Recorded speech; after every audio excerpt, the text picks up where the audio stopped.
Bismillahirrahmanirrahim. Assalamualaikum warahmatullahi wabarakatuh. Waalaikumsalam. Alhamdulillahi rabbil alamin. Allahumma salli ala Sayyidina Muhammad wa ala alihi wa ashabihi ajma'in. Ya Allah, karuniakan kepada kami sisa umur yang penuh berkah. Jadikan akhir hayat kami husnul khotimah. Kami berlindung kepadamu dari su'ul khotimah. Amin ya rabbal alamin. Siapakah orang yang paling cerdas? Menurut Rasulullah SAW, orang yang paling cerdas itu adalah orang yang paling banyak ingat mati dan paling mempersiapkan diri untuk mati. Jadi cerdas tidak dilihat dari nilai, angka, tidak dilihat dari hebat dan cepatnya berpikir, tapi lihat apakah orang tersebut siap tidak menghadapi kematian. Itu orang yang cerdas. Mengapa? Satu, karena hidup ini pasti berakhir, mati. Walaupun tidak beriman kepada Allah, tapi dia tahu mati itu pasti. Dan kematian itu bagi orang yang beriman bukan akhir, tapi merupakan awal. Awal kita mendapatkan dari buah selama kita hidup di dunia ini. Kematian itu punya 3 misteri. Satu, misteri waktunya. 2, misteri cara mati kita. Dan yang ketiga, tempatnya. Kita tidak tahu mati di mana. Allah merahasiakan kematian kita pasti untuk kebaikan kita, pasti untuk kemaslahatan. Karena tidak ada satupun yang Allah perbuat, Allah ciptakan, Allah aturkan kecuali untuk kebaikan kita. Allah tidak mendapat manfaat apapun dari siapapun, karena Allah maha sempurna, tidak membutuhkan apa-apa. Di dalam surat Al-Asr, a'udzubillahi minasyaitonirrajim, bismillahirrahmanirrahim, wal 'asr innal insana lafi khusrin illal ladzina amanu wa 'amilus solihati wa tawassaw bil haqq wa tawassaw bis sabr. Shadaqallah. Jadi orang itu pasti rugi. Demi masa, demi waktu, orang itu dalam kerugian.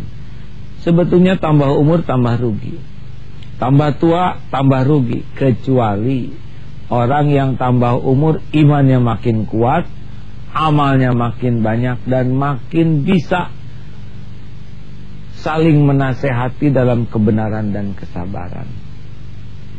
Jadi sebetulnya kalau fokus kita kepada hal itu saja, kita tidak akan rugi. Iman kuat, banyak amal, dan kita bisa semakin berkualitas dengan menerima nasihat, dan kita bisa berkontribusi memberikan nasihat. Tentang mati, ini waktu di perut ibu 3 bulan, termasuk bagian takdir yang sudah ditulis nih. Jadi kita ini betul-betul sudah dikasih jatah umur. Walikulli ummatin ajalun, fa idza jaa ajaluhum la yastakhiruna sa'atan wa la yastaqdimun. Setiap apapun ada ajalnya. Dan jikalau datang saat yang ditetapkan, tidak bisa dimundurkan, dimajukan walaupun sesaat. Jadi kalau sudah waktunya kita mati, mati. Kita mati bukan karena apa-apa kecuali cuma satu, karena habis waktunya. Jadi sebetulnya tidak ada yang mati karena salah makan, sakit. Sebetulnya sakit itu hanya jalan saja sampai waktu kematian kita. Peperangan yang aslinya sih tidak membuat mati, tapi jalan sampainya kematian bagi orang-orang. Tidak hanya selalu perang yang membuat meninggal, ya kan? Di rumah sakit kan yang meninggal siapa coba? Pasien meninggal, perawat meninggal, dokter meninggal, direktur rumah sakit, semuanya meninggal di rumah sakit.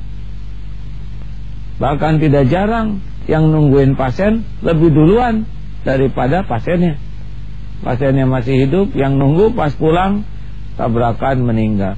Tidak jarang hakim yang memvonis hukuman mati duluan meninggal daripada terdakwanya.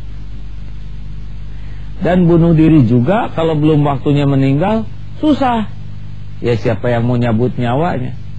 Ada yang berbaring di rel kereta api, tidak mati karena keretanya lewat di rel yang berbeda. Jadi dia bangun tuh, loh masih utuh ya. Ada yang loncat ke sumur. Ini beneran. Dan tidak mati, dia tidak survei dulu, sumurnya dangkal. Jadi hanya benjol saja, dia di sana naik lagi. Udah benjol, malu, nggak mati lagi. Terakhir masih kita ingat yang loncat di jembatan layang, ternyata pas jatuh nggak kena apa-apa.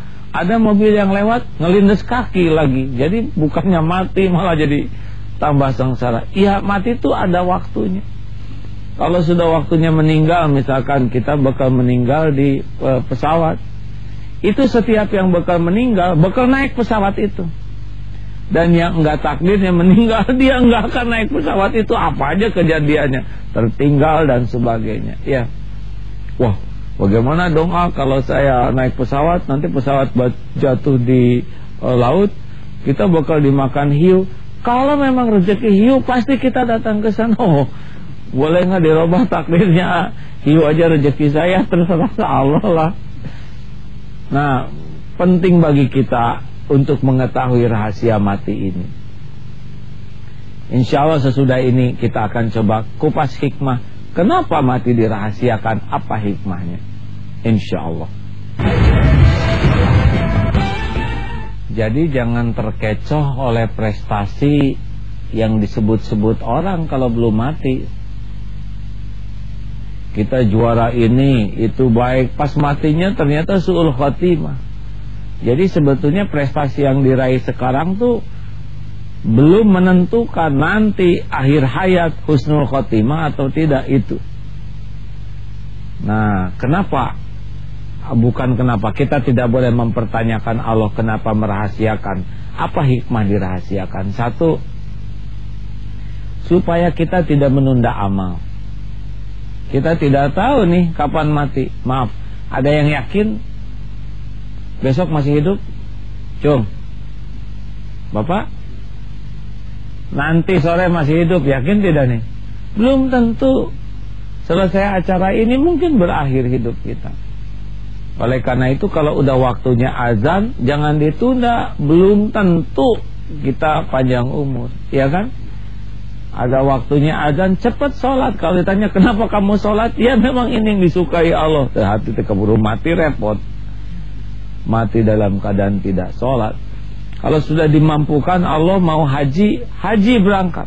Jangan, oh maaf ya, bagaimana kalau saya haji? Nanti perusahaan saya siapa yang ngurus?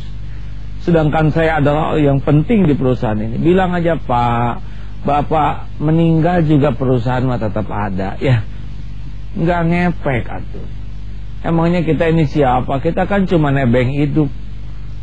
Bukan kita yang menggaji orang tuh, Allah yang memberikan rezeki syariatnya ya, lewat berbagai cara. Ayo, yang puasa belum dibayar lunasin, keburu mati. Juga zakat jangan ditahan-tahan, keluarkan saja, itu bukan hak kita. Ciri lainnya, hikmah lainnya dengan dirahasiakan adalah jangan menunda tobat. Nantilah minta maaf kalau lebaran aja. Justru malam takbiran matinya ya. Emang kita bakal lebaran? Saya nanti aja lah minta maafnya tahun depan. Loh, tahun depan mah gak kebagian hidup kita, udah keburu dikubur. Jadi jangan nunda. Kalau mau minta maaf, mau tobat, cepat berbuat kesalahan, jangan nunda, nanti tobat secepatnya. Jangan, hikmahnya tidak menunda amal, tidak menunda tobat. Hikmah lainnya tidak menyia-nyiakan kesempatan. Ada seorang ibu marah ke anaknya, mau sekolah nih.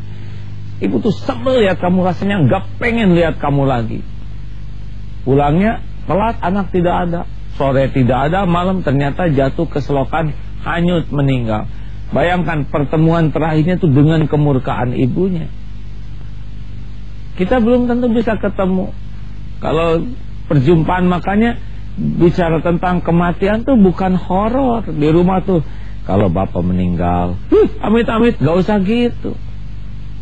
Juga bapak kalau mendengar istri mengatakan kalau nanti ibu meninggal, oh ya gak apa-apa, itu juga jelek, ya gak? Meninggal itu harus menjadi bahasan yang bukan menakutkan, tapi benar-benar menjadi kewaspadaan.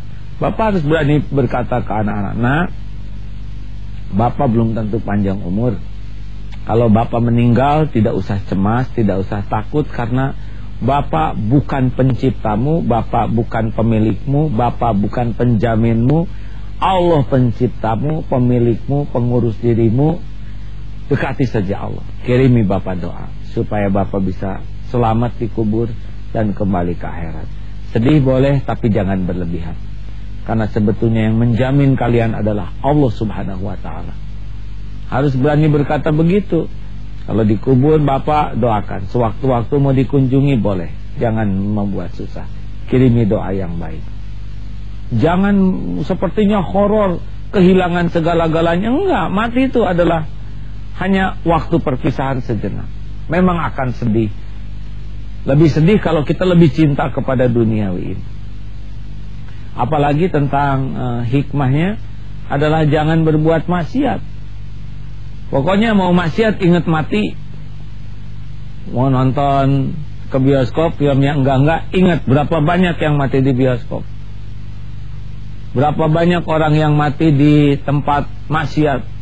Ada yang mati di mobil ketika zina, ada yang mati di mana ya. Pokoknya mau maksiat ingat mati aja. Makanya tidak ada salahnya bapak kemana-mana bawa kain kafan. Horor dong. Ingat mati, mau maksiat ingat mati. Berapa banyak orang yang mati di tempat maksiat.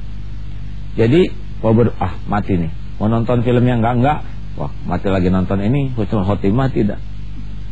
Mau nyetel apa yang husnul khotimah tidak. Itu akan ngerem ya. 4 dulu. Ya, ada pertanyaan silakan. Assalamualaikum warahmatullahi wabarakatuh. Waalaikumsalam. Nama saya Rusmana. Saya akan menanyakan bagaimana menjemput kematian dengan husnul khotimah. Demikian. Wassalamualaikum warahmatullahi wabarakatuh. Waalaikumsalam warahmatullahi wabarakatuh. Husnul khotimah, akhir yang baik. Jadi itulah puncak prestasi dalam hidup seseorang. Wah, dia berbuat banyak dosa. Dosa yang membuat orang tersungkur tobat dan lagi tobat, takut ke Allah, berharap cabut nyawanya. Husnul khotimah. Daripada pas lagi taat-taatnya kita ujubnya lagi sombong-sombongnya. Kalian ini semua calon neraka, hanya saya meninggal. Lagi ujub, lagi takabur. Na'udzubillahi min dzalik. Hati-hati. Jadi kalau kita ingin husnul khotimah, memang kita harus siap aja setiap saat. Bagus kalau kita kemana-mana dalam keadaan wudu. Mudah-mudahan kita dicabut nyawa dalam keadaan wudu. Kalau mau tidur, bagus tuh sebelum tidur tuh wudu yang bagus, zikir yang bagus. Dan kalau mau tidur nggak usah ingat hutang, karena malam-malam susah bayarnya. Siang aja nggak kebayar, udah malam. Maaf ya, yang punya utang jangan tersinggung. Tobat malam-malam, zikir dalam keadaan tidur. Tidur dalam keadaan zikir. Sepanjang tidur dianggap zikir. Jadi pas-pasnya itu ingat Allah, ya Allah, ya itu sepanjang tidur zikir. Cabut nyawa, misalkan kita takdirnya mati sedang tidur, gempa dan balok pas kena kepala kita, ya udah nggak apa-apa. Kalau kita takdirnya harus mati, nggak apa-apa, yang penting kita siap husnul khotimah. Itu baru sebagian. Insya Allah sesudah ini kita lanjutkan ya. Jadi kalau kita sadar setiap saat kita bisa mati, maka kita setiap saat siap. Ambil wudu, mau pergi, doa bismillahirrahmanirrahim, Allah la haula wala quwata illa billah. Pamitan ke anak-anak, usahakan sebaik-baiknya, ya. Karena belum tentu kita balik lagi. Belum tentu sama sekali. Di jalan juga kita manfaatkan, sudah berlindung. Kita nggak tahu nih, kita walaupun supirnya hebat, kalau mati mah supir hebat juga mati. Tetap aja, dan bisa dari depan, bisa dari belakang, bisa dari atas. Ingat waktu di tol kan, ini hati-hati, di tengah nimpa dari atas. Dah, pokoknya siap. Kalau naik mobil pernah tuh ada seorang ibu-ibu, anaknya tabrakan. Ibu rela meninggal, tapi ibu ini terus belum bisa ridho belum bisa lepas sebelum tahu apa yang saat terakhir kematian anaknya. Ibu mau apa? Pokoknya saya lihat ingin mobilnya seperti apa. Mobilnya lihat, diperiksa tipnya. Saya ingin tahu anak saya mati yang remaja ini, ketika ajalnya menjemput, apa yang dia dengar. Ketika dibuka kasetnya, dan ternyata Muratal Quran. Aduh, sujud syukur. Nah, ya, selamat jalan. Memang anak ini anak baik, tapi takut kalau sudah hura-hura, jegur-jegur, mati, ya. Kalau ingin husnul khotimah, siap. Dan hati-hati Pak, berbuat maksiat tuh ingat mati aja. Aduh, mati nih. Enggak apa-apa, kita ingat mati yang membuat kita tidak mau berbuat maksiat. Cepat tunaikan segala kewajiban-kewajiban, hutang bayar. Jangan minjemnya semangat, bayarnya nggak semangat. Ada tuh, padahal orang mati dalam keadaan berhutang kan bermasalah nanti. Bayar saja, jangan berat untuk bayar hutang. Ya, nanti Allah mengkayakan lagi. Nah begitulah. Jadi sekarang mulai saat ini jangan menunda. Kalau sudah waktunya beramal soleh, lakukan. Yang kedua apa tadi? Jangan menunda tobat. Kalau kita punya kesalahan, segera minta ampun dan minta maaf. Yang ketiga, pokoknya jadikan setiap kesempatan ketemu orang tua, ketemu keluarga, ketemu teman sebaik-baiknya. Karena belum tentu ketemu lagi. Kalau sudah takdir pisah, udah. Yang keempat, jangan berbuat maksiat. Dimanapun siap. Jaga wudu, doa yang baik. Kalau sudah waktunya, usahakan lisan ini selalu menyebut nama Allah. Karena barang siapa yang akhir kalamnya la ilaha illallah, dakhalal jannah. La ilaha illallah, terus tiada Tuhan selain Engkau. Kalaupun nanti kita waktunya meninggal, udah gak apa-apa, gak usah takut. Yang takut itu takut su'ul khotimah. Insya Allah bukan niat ujub, tetapi kalau kita selalu siap, insya Allah kita bakal produktif. Akhlak jadi baik, tidak mau berbuat maksiat, dan semangat berbuat kebaikan. Itulah salah satu hikmah mengapa ajal dirahasiakan. Allahumma sholli ala sayyidina Muhammad wa ala alihi wa ashabihi ajma'in. Ya Allah, alhamdulillahi rabbil alamin. Allahumma ja'alna, Allahumma inna nas'aluka taubatan nasuha wa taubatan qoblal maut wa rahmatan indal maut wa maghfiratan ba'dal maut. Allahumma hawwin alaina fi saqatil maut wan najata minan nar wal afwa indal hisab. Allahumma inna nas'aluka husnal khatimah wa na'udzubika min su'il khatimah. Duha yang maha tahu umur yang tersisa, bimbing ya Allah agar umur yang tersisa ini lurus, bersih di jalan-Mu. Agar umur yang tersisa ini bisa menebus semua dosa-dosa kami, bisa menjadi bekal pula kami padamu. Bila saat kematian kami tiba ya Allah, cabutlah nyawa kami penuh dengan cinta-Mu, husnul khotimah. Kami berlindung kepada mati nista su'ul khatim. Kami berlindung kepadamu dari mati su'ul khatim. Rabbana atina fid dunya hasanah wa fil akhirati hasanatan wa qina adzabannar. Amin ya Allah ya rabbal alamin. Alhamdulillah, mudah-mudahan kita tidak termasuk orang yang menyia-nyiakan detik demi detik. Min husni islamil mar'i tarkuhu ma la ya'ni. Salah satu ciri di antara kebaikan keislaman seseorang adalah terpelihara dari kesia-siaan. Orang yang husnul khotimah tidak pernah menyia-nyiakan waktu. Assalamualaikum warahmatullahi wabarakatuh.